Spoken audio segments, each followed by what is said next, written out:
Welcome to the Rotary Time Show, a public service program presented by Rotary District 7610. On our programs, we talk with Rotarians and community leaders and discuss how Rotary International builds partnerships to support local, national, and world communities. I'm your host, Rotarian Dr. Deborah Jackson from the Rotary Club of McLean, Virginia.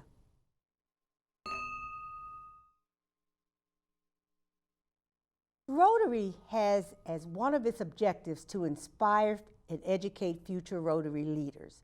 They provide leadership development to emerging leaders within clubs and districts. At the annual Zones President-Elects program, and some of us know it as CPETs, each of the participating districts nominate individuals who demonstrate leadership qualities to participate. The aim is to increase awareness of Rotary and provide an opportunity for individuals to grow in Rotary's knowledge and explore possibilities for future leadership roles within their respective clubs or districts. Joining me remotely is Rotarian Cecilia Duran-Closs, who is one of the participants at this year's Emerging Leaders Program for Zones 33 and 34. She is the incoming president-elect of the Rotary Club of McLean, Virginia for the 2023-24 Rotary year. Welcome, President-elect Cecilia, to the Rotary Times. Thank you, Dr. Jackson. Thank you very much. We're so delighted that you're here today to share your experience about the Emerging Leaders programs and just the kinds of information or the takeaways you've had from that program that you will be able to use within your club. Right now, I know you're secretary of your club, but you're aspiring and transitioning very slowly to the president-elect position. So we're going to learn more about that. But I love to have our audience learn about the individuals that are here visiting us today. So tell us about your background. Where are you from, your education, your career? Oh, sure. I was born and raised in Northern Virginia, where that is close enough to Washington, D.C. I always felt connected to such a great, vibrant international city. My parents actually are from Bolivia originally. They moved here in the 70s, so the heart of South America. My mother worked for the Inter-American Development Bank, which is a sister organization to the World Bank. So again, I grew up just feeling very connected to the whole world. And courtesy of her participation in and her employment with the IDB, I was able to do a year of high school, a junior year of high school, down in South America, and that was an amazing, amazing year. Wonderful. I came back, finished high school, and I went to Boston. Actually, I went to Boston University, did my undergraduate degree there, and then I stayed for a year to work. I worked in the federal government, and I loved it, but I came back down to the DC area to study law, and I've been an attorney for almost 20 years. Perfect. Wonderful. Well, how did you get involved in Rotary and specifically the Rotary Club of McLean? Well, you might have your former district governor to thank for that. Glenn Yarborough, who is just ubiquitous in our community. He is so involved in different civic organizations in McLean. I met him many years ago, and he invited me to join him in leading a community organization here that supported the community center. And so I was there, and then I succeeded him as president. And so I led that organization. And then one day he popped in and said, I'd like you to join me at a Rotary meeting. And I honestly didn't even know anything about the Rotary Club. I didn't. It was just a distant word that I kind of associated with history, but I didn't know anything about it. And then I came and I joined him at a meeting, and I saw all these familiar faces of people that I know who are just committed to our community and committed in a meaningful way. And I thought, oh my gosh, I must be home. And we welcome you to home, and glad that past District Governor Glenn made that connection.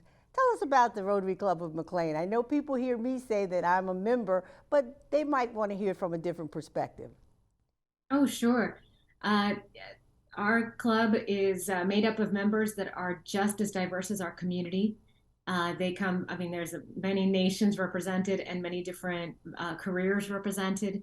We've got our doctors, our lawyers, our engineers, and we have, folks who are entrepreneurs, our corporate leaders. We have former ambassadors. It's a really dynamic group of professionals and community members. Wonderful. Now let's switch gears a little bit and talk about your current role as secretary of the club, of the board. How has that prepared you, or how did that prepare you to participate in the zone's Emerging Leaders program? I feel like as soon as I joined, I was entrusted with a leadership position of some kind. And sometimes it was just as easy as, oh, would you help host a social event? And I bartended a happy hour, and that was a lot of fun. I got to know everyone. And then as secretary, I feel like the our club did has just done a great job of providing mentors, formally and informally. I just feel like whenever there's questions that they can be asked, and we can come up with a solution together. Oh, wonderful. What motivated you? I know you just said just being involved that led to some of that decision to go into the role. But are you part of a larger succession plan that the club has?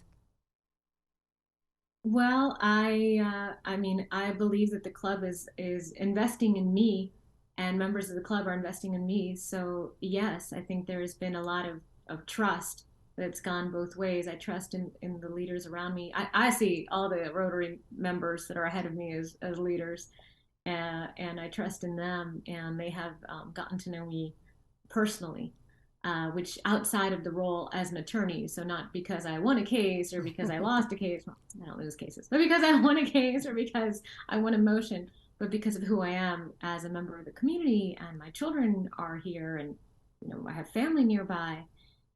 And so, yeah, I'm in line to accept the role of president-elect, and then I will be president very soon. Oh, wonderful. So when you say you're in line, so you start with the secretary and then you transition to president-elect and then the presidency, huh?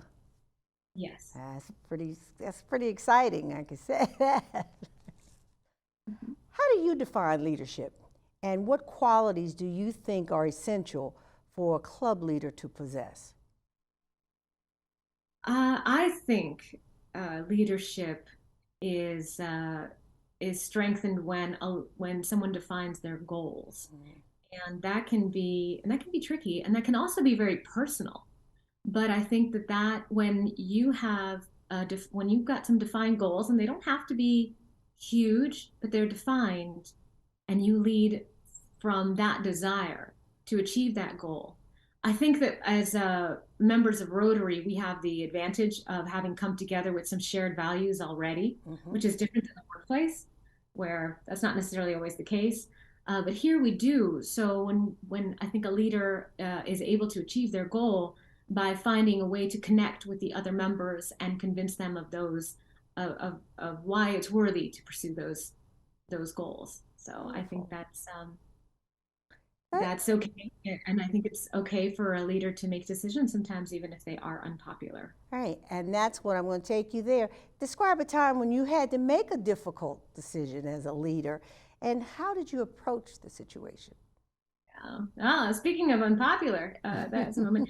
So, as I mentioned before, I became the leader of a community organization here in McLean that supported the community center. And a few years ago, the community center unfortunately sort of lost the trust of some of the members of the community in engaging in some programming that some people found objectionable. And that was a really tough time because people started taking sides. People react, and then people overreact, and then people overreact to the overreaction. And this was happening in real time with people that I cared very much about on both sides of the issue. And I remember there was a moment where one of the mentors that I cared about very much took me aside and said, listen, we need to alienate, you're the leader of this organization, and you need to distance yourself from the community center and from this controversy, and we need to just lay low. And I did the opposite. I didn't take sides, but I felt like, no, I think the community center and the community around us needs our support more than ever as we weather this storm. And I think we can look ahead to more favorable winds blowing, And I think that was the right decision because that is what ended up happening. Wonderful. So when you participated in the Emerging Leaders Program for Rotary, did some of that knowledge that you just described come through to help others that may be struggling with how do I handle situations that are often difficult? Yes, I think that was a really that was a teaching moment for me, or a learning moment for me. But that's something that I think emerging leaders need to remember if they haven't held positions of leadership before or been through tough times, is that if you hold on, you don't have to, you don't have to burn bridges on issues because they're, particularly when you're involved in your community, you're here. Mm-hmm. There's time will has a way of healing some wounds and making things die down. And whoever you thought was across the aisle and didn't support you on one issue may end up lining up with you on another if you're steadfast your to your values. Wow, that's great. That's a great tidbit for all of us to carry forward into our professional or personal lives. It doesn't even matter where it is. We're going to take a short break and be right back and talk more with President-elect Cecilia Duran-Closs. Please stay with us.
Welcome back to the Rotary Times.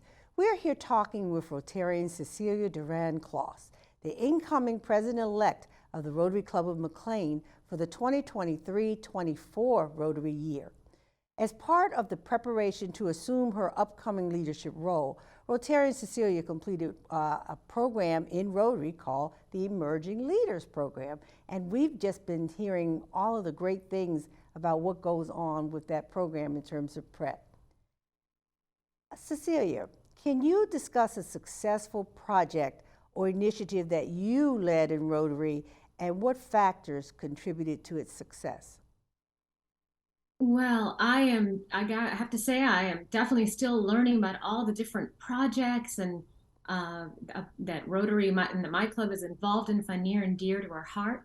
But recently there was one initiative I remember that I feared was going to fall through the cracks. We had one member who stood up and said, I would like to renew our support of of a local organization that houses troubled teens from troubled families. And that is just something that's near and dear to my heart. Both the youth and any kind of trauma recovery, those are issues that are very important to me personally. So when he said that, I realized that over a week or so, there wasn't a lot of support in our club to continue this initiative. And I took a second to realize that it wasn't because we weren't interested, but he was having trouble communicating. His heart was in the right place, but he just was having trouble communicating with the rest of the clubs and with the club members. And all the club members really wanted were parameters. What is it? What's the commitment? What's going on? It was a little too vague. So I said, if you don't mind, I'll go ahead and create an informative piece with some targeted communications. And lawyers, we like bullet points, right? Everything in three. And I was able to explain, to communicate what the initiative was and how simple it was going to be. And I was managed to connect with the members that volunteered. And we have that initiative is going to continue for the next few months. And then I'm going to do it again in little bite-sized chunks so that the members aren't overwhelmed with the commitment. But I'm glad that that's going to keep going. So that was something I felt I was able to help continue its success. Well, communication, and we know how critical that is in terms of whatever trying to achieve. People have to understand the why of what you're doing. So thank you for that successful story. Let's talk about goal setting and measuring progress in terms of your leadership during your year. Now, right now, you're the secretary, and you may have some goals or some metrics that you have in place for the secretary, but what else would you include when you're thinking about president-elect in terms of goal setting? Oh, sure. Well, there's definitely a saying that my sister introduced me to, and it's if you're not sure what to do, don't do anything yet. And I am a little old school, so sometimes I like to take a step back and say, well, what is it that I feel worked? What is it that has been the membership response, the club response, and as well as the community around us response? But I think that what I'm able to bring in some goals that I have are around communication and making sure that we can delegate so that members who are very active don't get overwhelmed. Do we have the participation? Can we break duties down a little bit to make sure that more hands are at the table? So those are some goals that I have.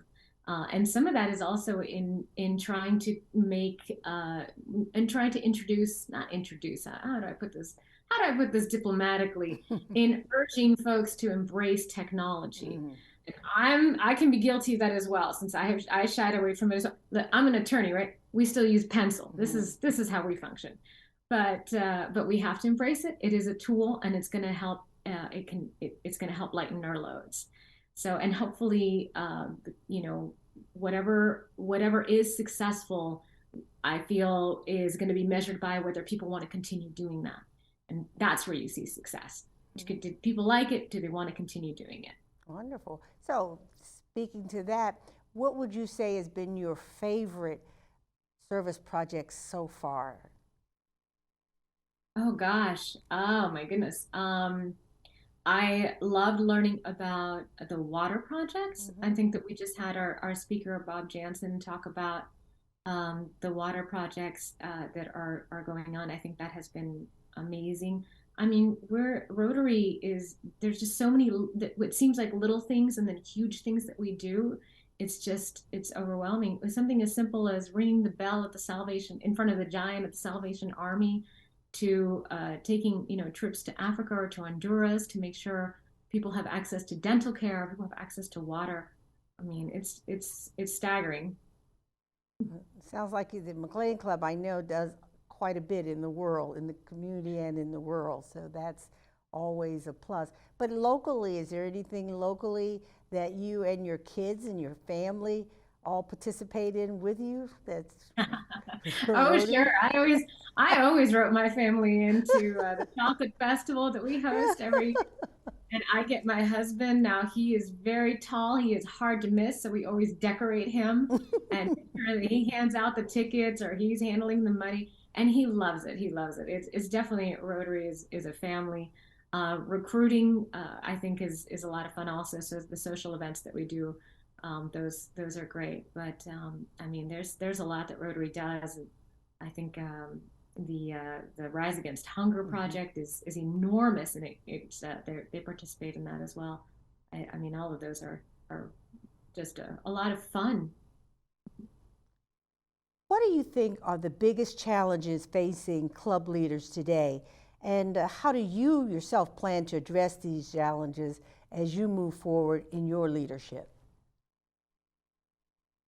I know that a lot of the clubs are talking about the challenges in membership and in recruitment, particularly in recruiting what we define as our younger members. It's not a secret that a lot of our members are older, and there is concern that Rotary is shrinking and that it is not growing the way that it should. So I think that our challenge, and I take it personally as well as a personal challenge, is to remind our community members how, as well as our family members, that Rotary is incredibly relevant. We are relevant, and that is how I frame this issue. It's not that it's important because it's a community and you can do public service, but that it's relevant. It's relevant in that anytime there is an international crisis, Rotary can be involved. Anytime there's a pandemic, whether it's polio or COVID-19, Rotary is relevant and is trying to solve these problems and assist that. But also within our communities as well, Rotary provides the same support to issues that arise in a community, whether it's an opioid crisis or our veterans, helping them integrate back into civilian life. It is incredibly relevant, and that is definitely something that we need to discuss among the younger members. And I think, to a degree, even our older members have a duty to make sure that their family members also know that. Okay. So reflect again for me and think about a time when you yourself had to adapt to a situation as a leader. It could be on the job, it could have been in the community.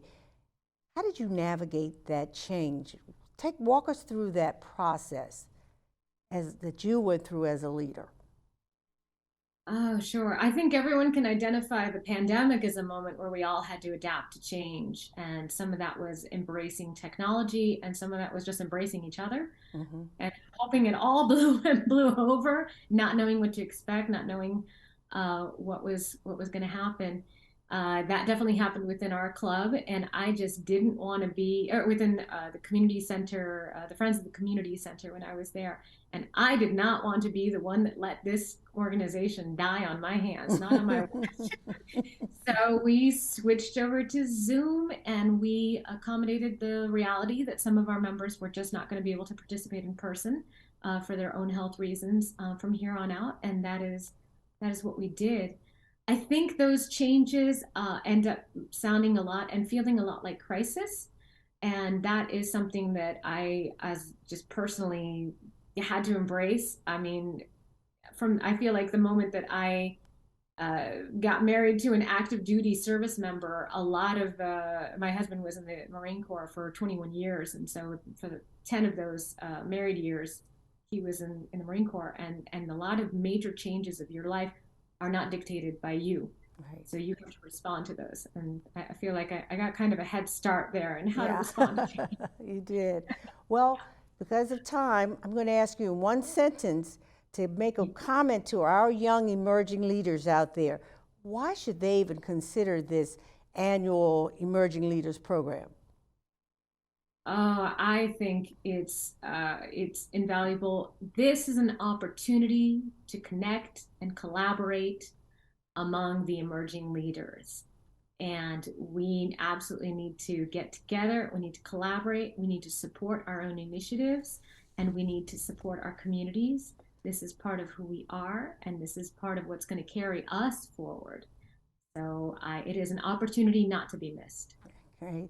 Cecilia, thank you so much for joining us here today and sharing you and who you are as a leader in Rotary in District 7610. We're glad you're here. We hope you'll come back and talk to us when you are at the next level of leadership, the presidency. Thank you so much, Dr. Jackson. And I know I get to look forward to seeing you soon. All righty. Funding for this program is made possible by the generosity of past District Governor William Glenn Yarborough of District 7610, Virginia.